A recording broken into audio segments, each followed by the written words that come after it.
حضرت جابر بن عبداللہ رضی اللہ تعالیٰ عنہ فرماتے ہیں والد صاحب میرے انتقال کر گئے احد میں، 6 بہنوں کا بوجھ، ایک روایت میں ہے 10 بہنوں کا بوجھ، اکیلا بھائی۔ فرماتے ہیں قرضے کے نیچے دب گیا، پریشانی میرا جان نہیں چھوڑتی، رشتہ داروں سے دوستوں سے میں نے کہا میرے ساتھ تعاون نہ کرو، صرف میرے جن کا میں نے قرضہ دینا ہے ان سے میری سفارش کر دو کہ یار مہربانی میں دے دوں گا، کوئی میرے ساتھ چلو۔ لیکن کوئی شخص میرے ساتھ چلنے کو تیار، جس کا کوئی نہیں ہوتا اس کا خدا رسول تو ہوتا ہی ہے نا۔ فرماتے کوئی سہارا نہ چلا تو میں در مصطفیٰ پہ آ گیا۔ فرماتے ہیں یارو میں بولا بھی کوئی نہیں، میں نے بات بھی کوئی نہ کی، جملہ بھی کوئی نہیں، بیٹھا، حضور نے میرا چہرہ دیکھا، فرمایا جابر کیا بات ہے؟ یا رسول اللہ قرض خواہ تنگ کرتے ہیں، کھجوریں آنے میں ابھی وقت بڑا ہے، سونیا اگر کھجوریں پکنے تک روک جائیں تو حضور پائی پائی دے دوں گا۔ نبی رحمت صلی اللہ تعالی علیہ وسلم نے فرمایا اچھا، یہ نہیں فرمایا ابو بکر آپ جائیے، عمر آپ جائیے، یہ نہیں فرمایا رکا لکھ دیتا ہوں، معاذ اللہ جیسے ہمارے ہاں رواج ہے ٹیلی فون کر دیتے ہیں۔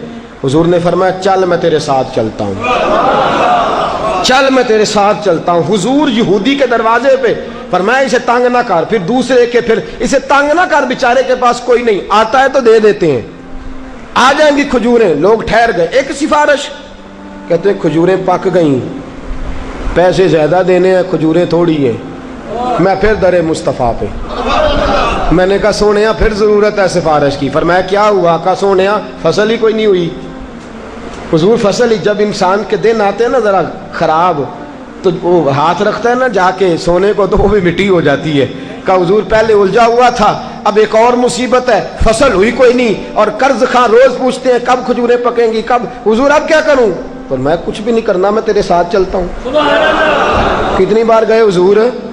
بولیے 2 بار حضور گئے، اور جا کے آپ نے ان یہودیوں سے کہا بھی ذرا رکو، تمہارے پیسے تمہیں مل جائیں گے، تھوڑے لے لو باقی پھر لے لینا۔ وہ کہنے لگے یہودی تھے نا، یہودی تھے، کہنے لگے جی آپ پہلے بھی آئے تھے وقت دے دیا، اب ہم وقت نہیں دے سکتے، ہمیں تو سارے پیسے چاہیے۔ حضور نے فرمایا اچھا میں تمہیں کہہ رہا ہوں نا کچھ لے لو، کچھ بعد میں مل جائیں گے، قرض بیچارہ پھنس گیا ہے، مل جائیں گے، صبر کرو انتظار۔ کہنے لگے جی ہمیں تو ابھی چاہیے۔ اللہ کے رسول صلی اللہ تعالی علیہ وسلم نظر اٹھائی، چہرے پہ جلال آیا، فرمایا جابر تو کل کھجوریں اتار، اور ان سے کہا بھئی سارے آ جانا انشاءاللہ سب کے پیسے مل جائیں گے، سارے آ جانا سب کے پیسے۔ میں نے ایک بار کہا تھا میری جھولی خالی ہے، اس نے اتنا نوازا کہ پھر مجھ سے سنبھالا نہ گیا۔ کل آ جانا میرے کریم سے گر، قطرہ کسی نے مانگا دریا بہا دیے ہیں، دربے بہا دیے ہیں، کہا کل آ جانا اور سارے لے جانا۔ حضرت جابر کہتے ہیں میں نے کھجوریں اتار کے رکھ دیں، اتنی ساری کھجوریں، پیسے بے شمار۔ فرماتے ہیں حضور آئے، دور سے خوشبو بتانے لگی کہ تیرے محبوب آ رہے ہیں۔ عرصہ ہوا طیبہ کی گلیوں سے وہ گزرے تھے، اب تک ان گلیوں میں خوشبو ہے پسینے کی۔ فرمایا دور سے خوشبو آ کے حضور آ رہے ہیں۔ حضرت جابر بن عبداللہ فرماتے ہیں مصطفیٰ آئے، قربان جاؤں سونیا تیری ادائے دل بری پہ، تشریف لائے، ایک چکر کھجوروں کا لگایا۔ فرماتے ہیں طامت سمیٹی اور خدا کے رسول کچی زمین پہ میرے کھیت میں ہی بیٹھ گئے۔ ایسا کوئی محبوب کہیں ہوگا نہ کہیں ہے، دیکھو بیٹھا ہے چٹائی پہ مگر عرش نشیں ہے، ملتا نہیں کونین کو کیا کیا تیرے در سے، ایک لفظ نہیں ہے جو تیرے لب پہ نہیں ہے۔ فرمایا حضور نے فرمایا تول اور دے، تول اور دے۔ فرماتے ہیں یاروں کو تو اب مسئلہ ہی کوئی نہیں تھا نا، فرماتے ہیں میں نے کہا لے لو بھائی، آؤ لے لو، آؤ لے لو۔ فرمایا میں 2-2 کلو اضافی دیتا رہا، 2-2 کلو لگیاں نہیں موجاں تلائی رکھی سونے، کہا میں 2-2 کلو اضافی دیتا رہا، سارے دے کے نا۔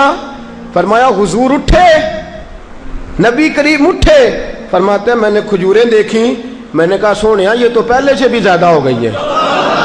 فرماتے ہیں میں دوڑا آیا، حضرت عمر کو بتایا، میں نے کہا عمر اللہ نے فضل کر دیا، قرضے بھی ادا ہو گئے، پرافٹ بھی ہو گئی، کھجوریں بھی بچ گئی۔ فرمایا جب حضور تیری طرف چلے تھے نا، مجھے تو اسی وقت پتا چلا کہ تیری سفارش کونین کے امام کر رہے، اللہ ساری خیر فرما دے گا۔ مجھے اسی وقت پتا تھا سب خیر ہو جائے گی۔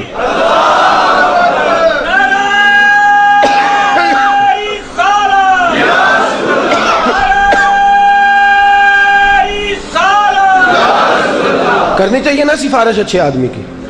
جی تو نہیں کرنی، تھی بول دی نہیں پہ میرے نال گل ہی نہیں کرتے۔ اچھے آدمی کی سفارش کرنی چاہیے، کوئی بیچارہ الجھ جائے تو اس کے کام آنا چاہیے۔ اچھا بندے کو لوڑ نہ پیسے اتنے پہ بندے پوچھ دینے کو لوڑ ہوئی تو دسیا جی جس لیے بیچارے کو نہ ہون تو آخے بھی اتنے نے یار تو 8 دن پہلے دسنا سی، یاد کام آج پڑا ہے 8 دن پہلے کیسے بتا دیتا؟ جب کوئی نہیں، جب ہیں پیسے تو سارے بھئی کوئی حکم ہو تو بھئی اب تو میں تیرے لیے پھانسی کا ہی حکم کر سکتا ہوں، کام تو میرے پاس بڑا ہے۔ بھئی اس وقت عجیب معاملہ ہے ہمارا، سرمایہ دار آدمی کے پیچھے پیچھے جائیں گے، پتہ ہے یہ مالدار ہے، اللہ کا شکر ہے، پیچھے پیچھے بیٹی کی شادی، حضرت صاحب کوئی حکم، سیٹھ صاحب کوئی حکم، چودھری صاحب کوئی حکم، بھئی اس کو کیا ضرورت ہے حکم کی؟ کسی غریب کو پوچھ۔ ایک شخص عمرے پہ جا رہے تھے، میرے پاس آ گئے، کہنے لگے معافی مانگنے آیا ہوں۔ میں نے کس بات کی؟ کہا جی میں آپ کے پاس جمعہ پڑھنے آتا ہوں نا۔ میں نے کہا رشتہ داروں سے معافی مانگ، جن کے ساتھ تیرے تعلقات ہیں ان سے معافی مانگ، جمعہ پڑھتا ہے ادب سے ملتا ہے چلا جاتا ہے، اسے رسم نہ بنا، جو اصل کام ہے وہ کر۔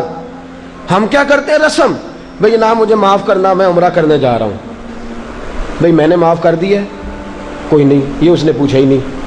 بھئی آپ حکم جاری کر کے جا رہے ہیں کہ معاف کر دے مجھے ورنہ دیکھی جائے گی۔ معافی مانگنے کا مطلب تو یہ ہے کہ مانگیں اور منوائیں کہ مجھے تو ہم نے رسومات کا نام رکھ لیا، بھائی چارہ رسومات نہیں، تیرا پتہ چلے گا جب کوئی الجھے گا۔ اور میرے رسول پاک کا طریقہ تھا، حضور امیروں کے ساتھ کھڑے نظر نہیں آیا کرتے تھے، غریبوں کے ساتھ کھڑے نظر آتے تھے۔ بنیں گے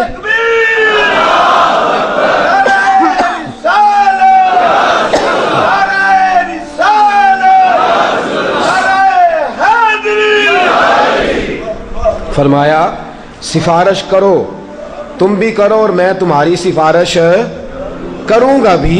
تو سفارش اچھی کرنا، اچھے آدمی کی سفارش کرنا، اس کے سفارشی بننا، اس کے ساتھ چلنا۔ آپ نے ایک اچھے آدمی کے ساتھ اگر تعاون کیا، میرے رسول پاک کے لفظ کیا ہیں؟ فرمایا تو میرے کسی امتی کی ایک مشکل آسان کر دے، اللہ قیامت میں تیری 70 مشکلات کو آسان فرما دے گا۔